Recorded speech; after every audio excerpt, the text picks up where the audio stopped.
Combat Instructor.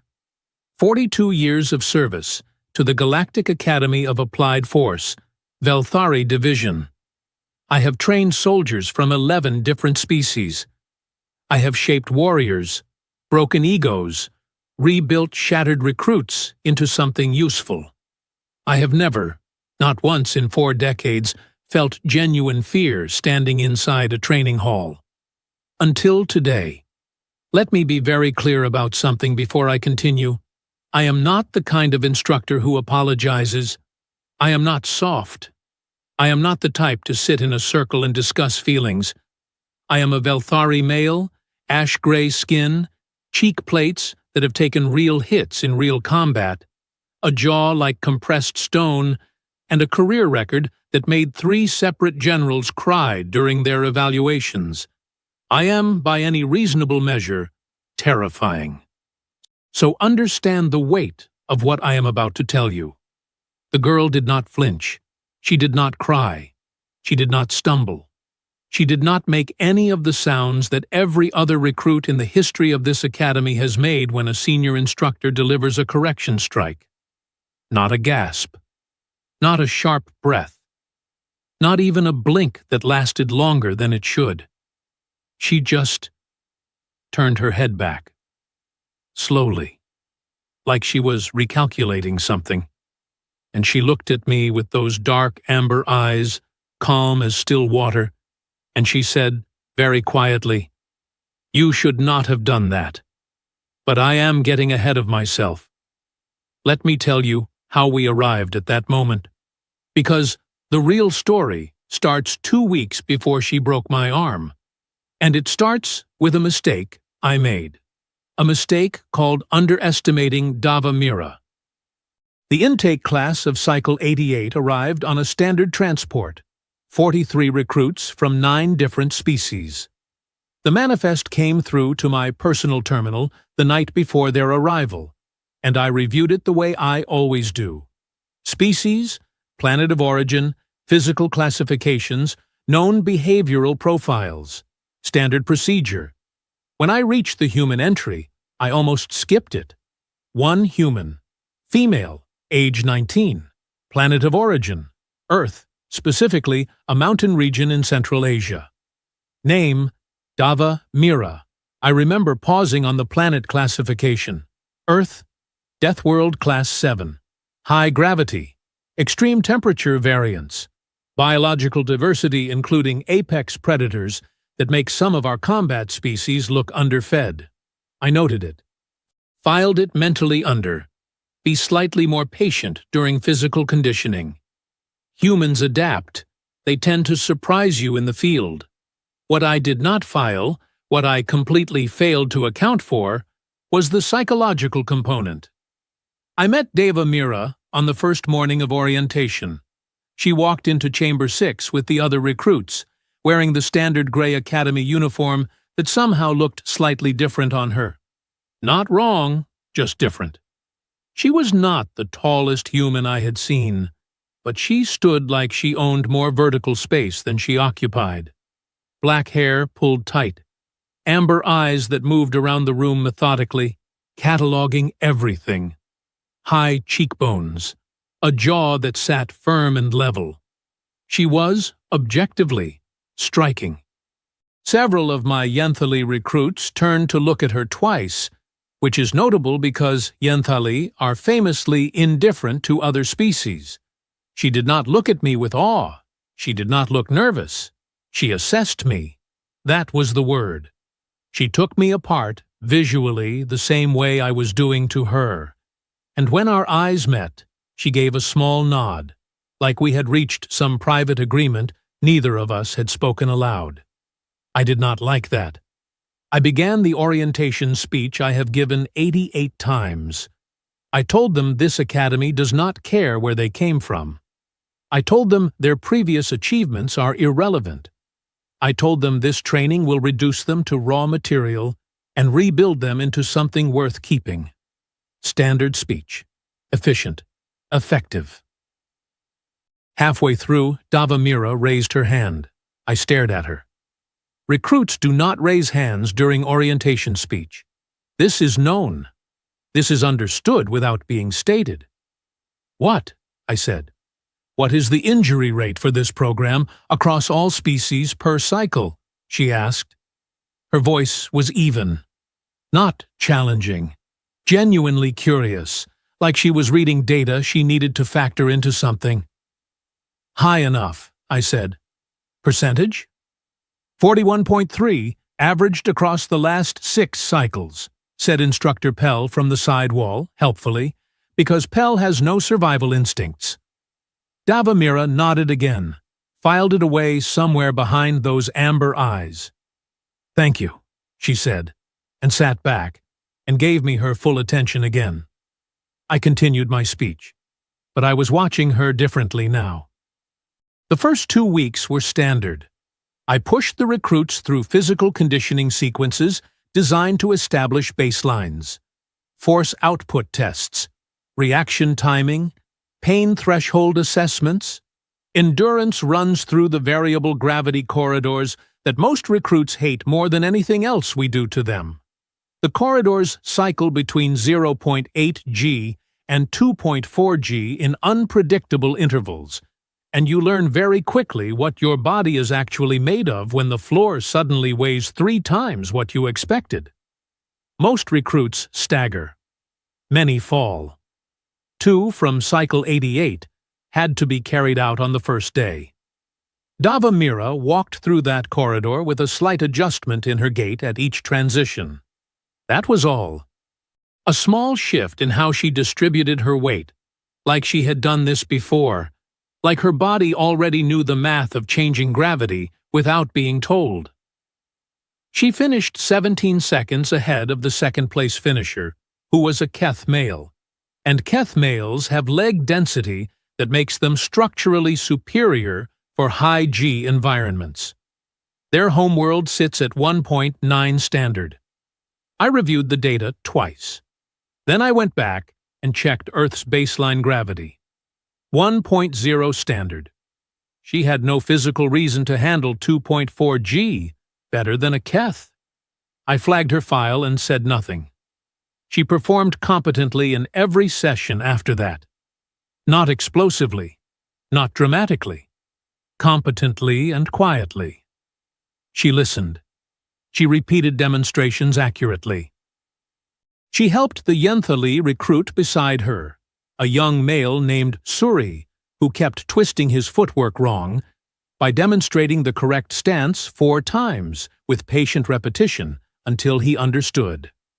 She did not ask for recognition. She did not draw attention. I was, honestly, mildly impressed. And then we reached the hand-to-hand assessment. And everything changed. The assessment is simple in concept. Each recruit demonstrates proficiency in basic contact neutralization. I observe, I correct, I evaluate. It is not a combat session. It is a technical review, like an exam. The goal is proper form, proper mechanics, controlled execution. I called recruits up one by one. Suri went 3rd. Competent enough, the footwork still imperfect, but improved. Tavek, my Keth male, went 5th, cracked his partner's blocking pad hard enough to slide her 3 feet across the floor. Solid marks. One by one I moved through the roster. Davamira went 12th. She stepped onto the mat with the same unhurried movement she brought to everything. Her partner was a Norvali recruit named Bryn, taller by a head, longer arms, with the sand-gold skin and narrow ridge nose common to Norvali. They squared up. I gave the start signal. What happened next was technically correct. Every movement she made was textbook. The entry angle was right. The weight transfer was right. The redirection of Bryn's arm was right. Bryn hit the mat with a controlled impact, sat up blinking, and Davamira stepped back to her starting position. I walked toward her. I circled. I studied her stance. "Your rear heel," I said. She looked down. Her rear heel was elevated, barely, by perhaps 3 millimeters, technically inside the acceptable margin.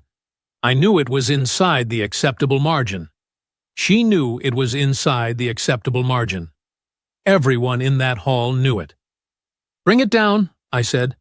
She brought it down. No argument. No expression. "Again," I said. She repeated the sequence. Bryn went down again. Every technical element was, if anything, fractionally better than the first round. I walked around her again. I was looking for something to correct. I will be honest about that now.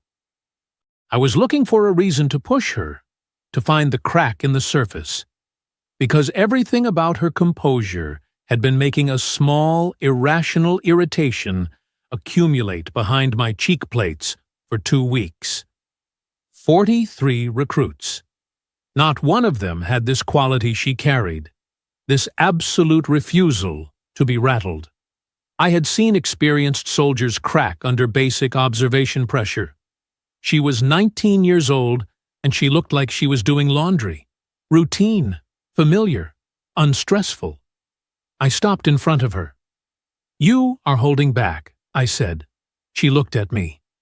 "I am performing the assessment as outlined," she said. "You are performing it without commitment. You are going through the motions." The assessment parameters do not specify commitment level. They specify technical execution. A pause. I executed technically. The hall was very quiet. 42 other recruits had stopped breathing. I do not fully understand, even now, exactly what drove my next action. It was not purely professional. I want to be honest about that. There was something about her absolute stillness, her complete refusal to be impressed or intimidated, that pushed through some wall of professional judgment I should have maintained. I have corrected recruits physically before. It is within protocol, within limits, for motor learning reinforcement. A strike to the shoulder to reset posture. A tap to the leg to correct stance. It has always produced a result. It has always landed with weight. I raised my hand and delivered a sharp open palm to the side of her upper arm. Firm. Corrective.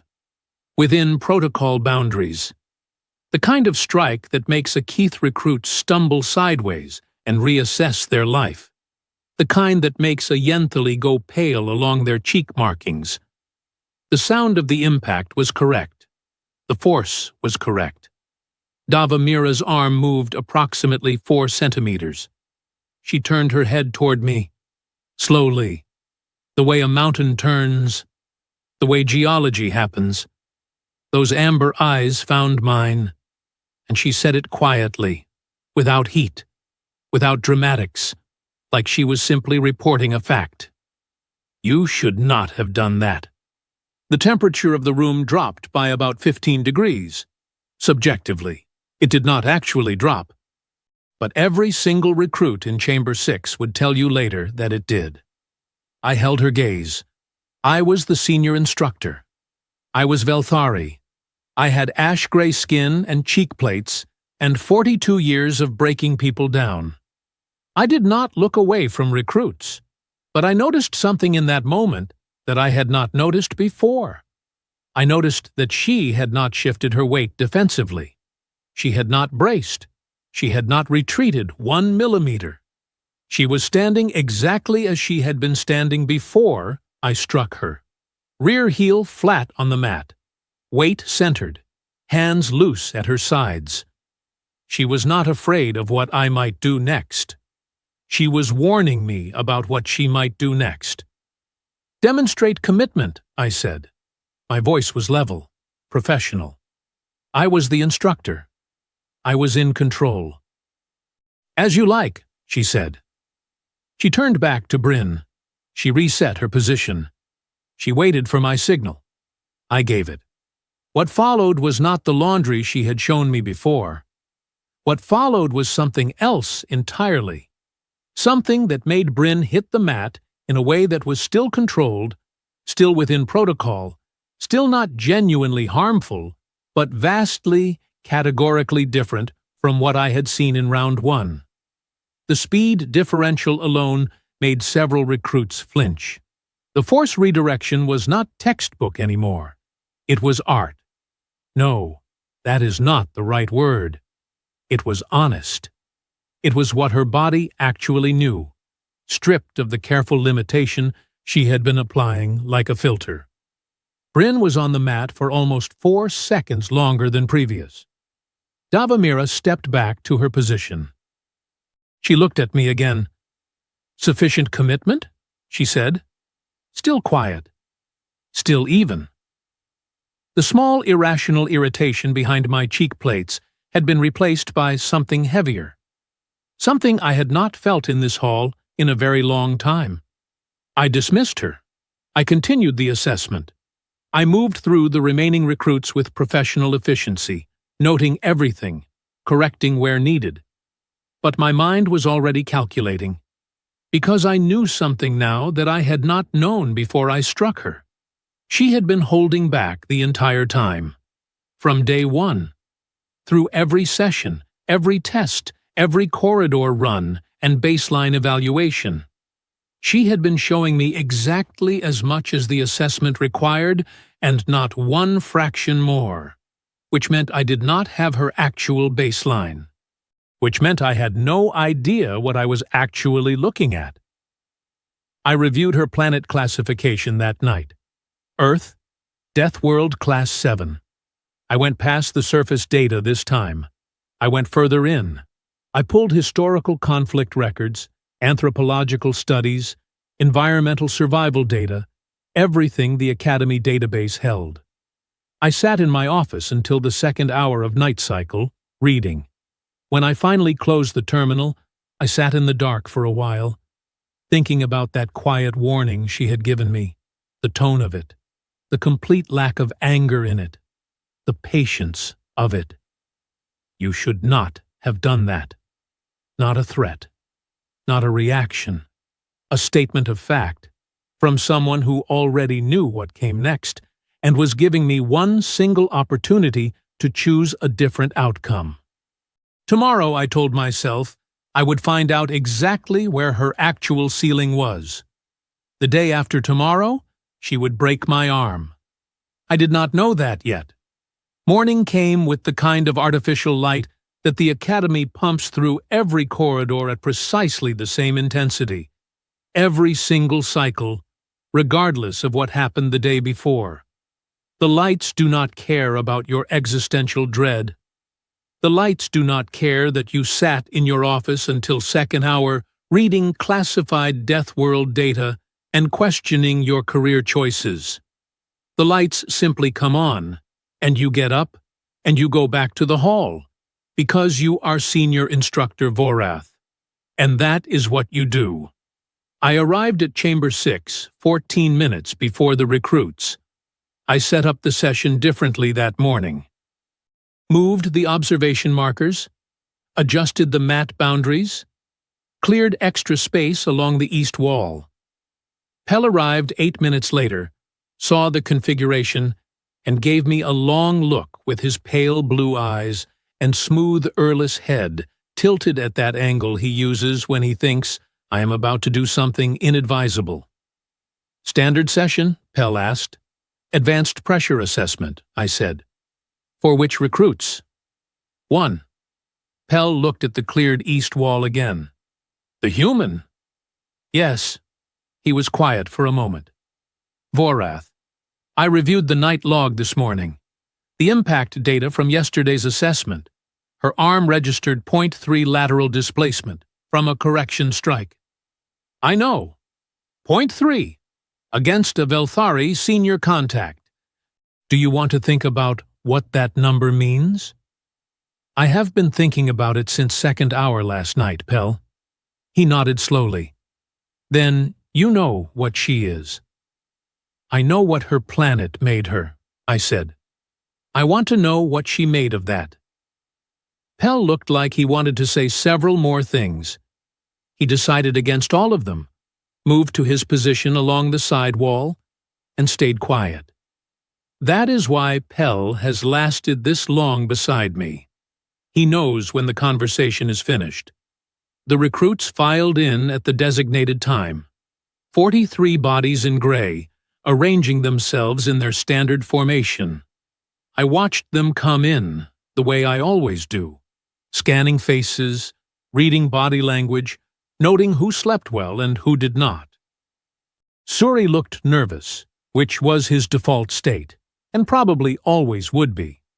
Tavek looked alert and slightly hungry, which was his default state, and probably always would be. Dava Mira walked in 7th. She found her position in the formation, stood straight, looked forward. She did not look at me. She did not look at the cleared east wall. She looked straight ahead, like every other recruit. But she had noticed it. I was certain of that. She noticed everything. I began the session with group warm mechanics, standard sequence, nothing unusual. I let 20 minutes pass. I let the recruits settle into the rhythm of a normal day. Then I called Dava Mira's name. She stepped out of formation without hesitation and walked to the center mat. Advanced pressure assessment, I announced to the hall. Recruit Mira has demonstrated baseline proficiency.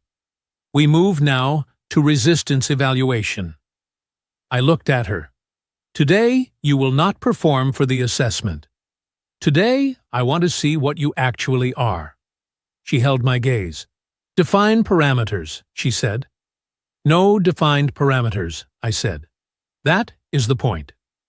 Something very small shifted in her expression. Not surprise. More like confirmation. The way you look when a situation develops exactly as you expected it to. Understood, she said. I brought Tavik out first. The Keith male, dense and powerful, a genuine physical specimen who had registered the highest raw force output in the class by a margin that made the second-place finisher look politely average. I told him to engage at 60%. Not full contact. This was still a training environment, but genuine pressure, real speed, real weight.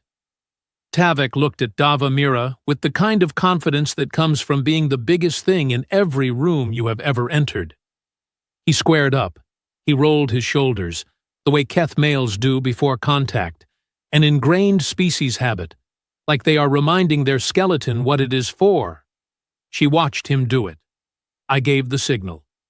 Tavik moved fast for his mass, very fast.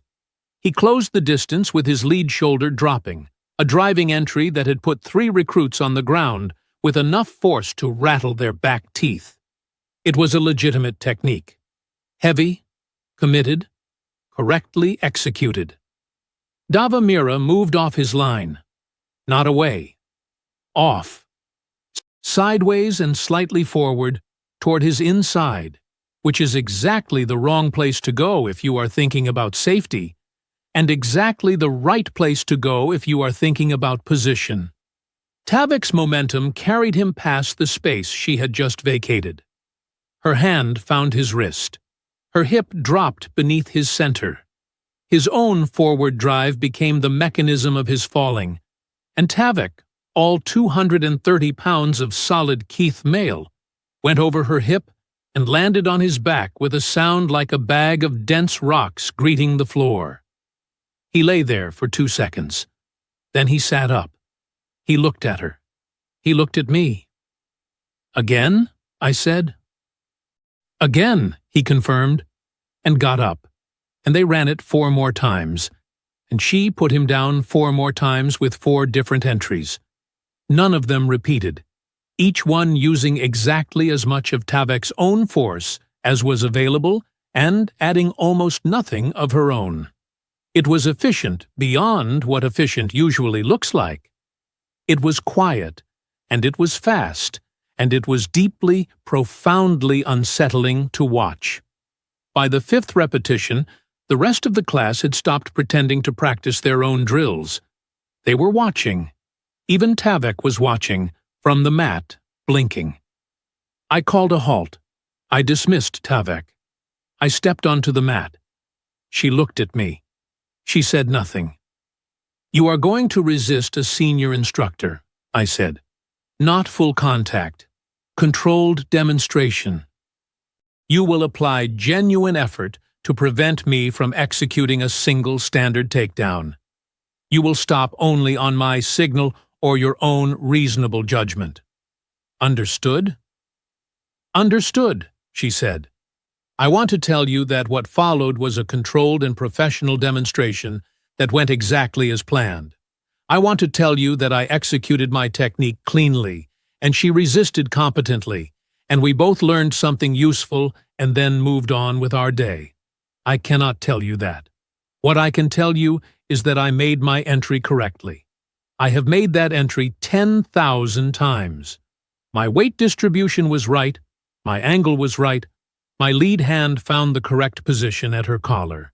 Everything I initiated was structurally correct. And then she did something I do not have a clean technical name for. She did not block. She did not redirect in any pattern I recognized from 11 species of trained combat.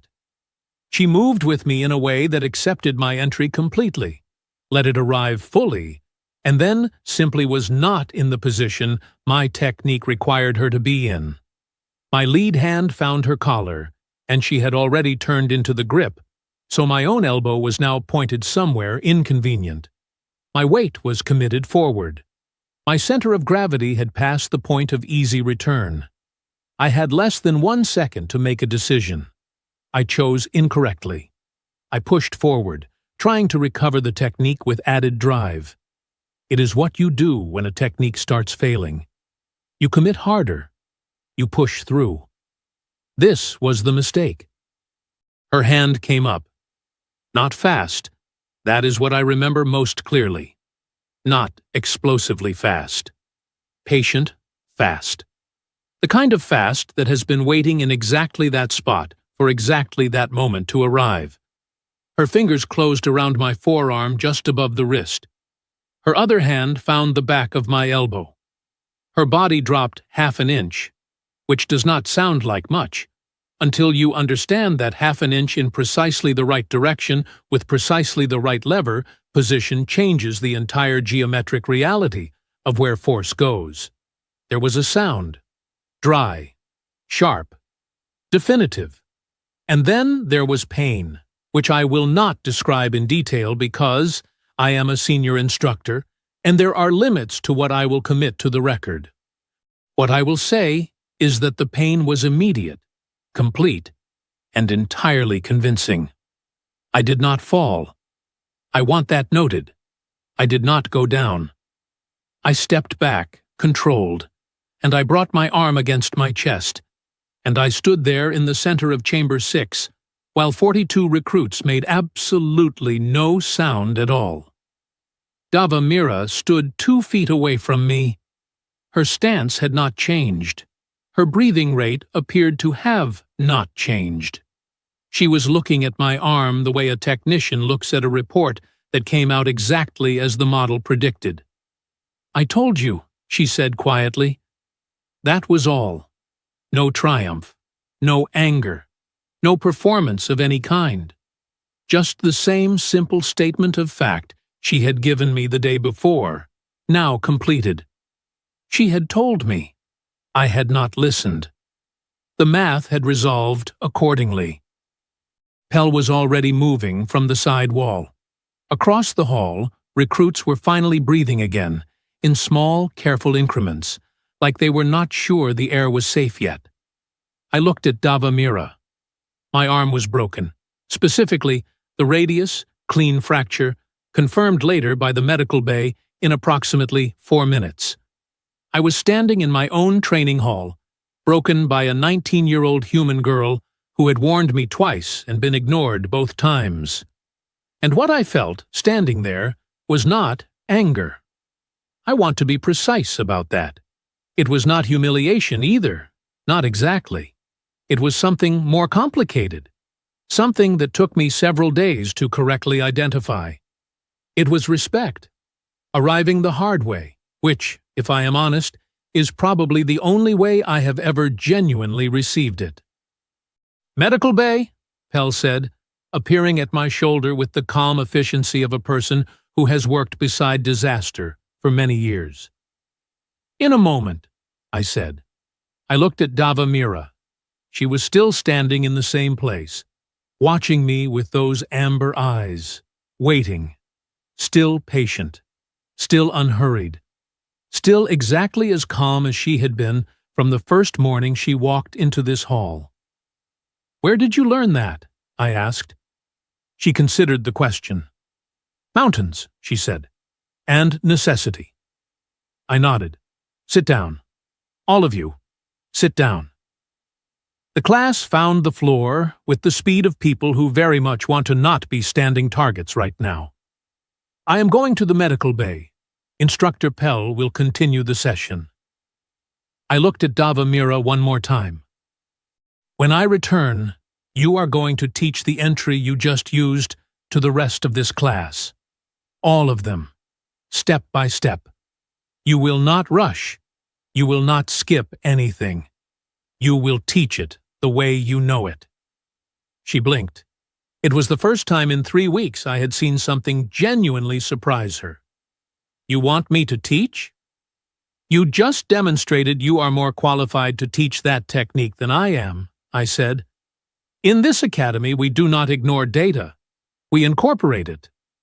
She was quiet for a moment. Then, for the first time since she had arrived, Davamira smiled. Small, contained, real. "Understood, instructor," she said. I walked to the medical bay. Pell told me later that while I was gone, she taught that entry to all 42 remaining recruits, moving from person to person, correcting, demonstrating, repeating without frustration. She answered every question. She modified her explanation for each species body type present. Suri, the Yanthali male whose footwork had been wrong for 3 weeks, finally got it right under her guidance. He hit the mat correctly for the first time. She told him quietly, "Well done." I spent 6 weeks with a fused radius. During those 6 weeks, I restructured the advanced curriculum to include a weekly session led by recruit Mira. Protocol required me to submit a justification report. I wrote 4 pages.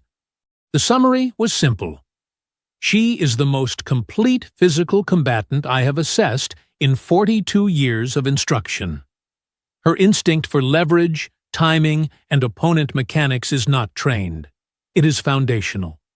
Earth built it into her without trying. She graduated top of Cycle 88, not by a small margin, by a margin that required the Academy to revise 2 scoring records that had stood for 11 years. At the graduation ceremony, she shook my hand, the one attached to the arm she had broken. She held the grip carefully, which I appreciated. "No hard feelings," I said, because apparently that day I was capable of understatement. "I warned you twice," she said. "You did," I agreed. "You are a good instructor," she said. And she meant it. I could tell, because Davamira did not say things she did not mean. It was physically impossible for her, I think. "You adapted. Most do not." "Most do not get corrected so thoroughly," I said. She smiled again, that small, real, contained smile. Then she moved on to the next handshake in the line, and I stood there holding my fully healed radius and watching her go. 42 years of instruction, 11 species trained, 1 broken arm. Best lesson I ever received. I filed her full assessment report to the Galactic Command Selection Board 3 days after graduation. 14 pages. Detailed. Complete. I did not soften any of it, and I did not exaggerate any of it. I simply wrote what I had observed. The board responded in 9 days, which was fast for them. Usually they take 3 weeks, minimum. They had 1 question. Just 1. 3 words in a transmission that normally runs to 12 paragraphs of formal language. "Is she ready?" I sat at my terminal. I thought about the variable gravity corridors, the baseline assessments she had quietly sailed through while showing me only the minimum. the way she had put Tavek on the floor 4 times and let his own mass do the work. The warning she had given me twice, patient and clear, and completely without malice. I thought about a death world that had shaped a 19-year-old girl into something the Galactic Academy of Applied Force had no existing category for. I typed back 4 words. She has always been. I sent it, closed the terminal, sat back. And somewhere in that quiet office, for the first time in longer than I could calculate, Senior Instructor Vorath of the Velthari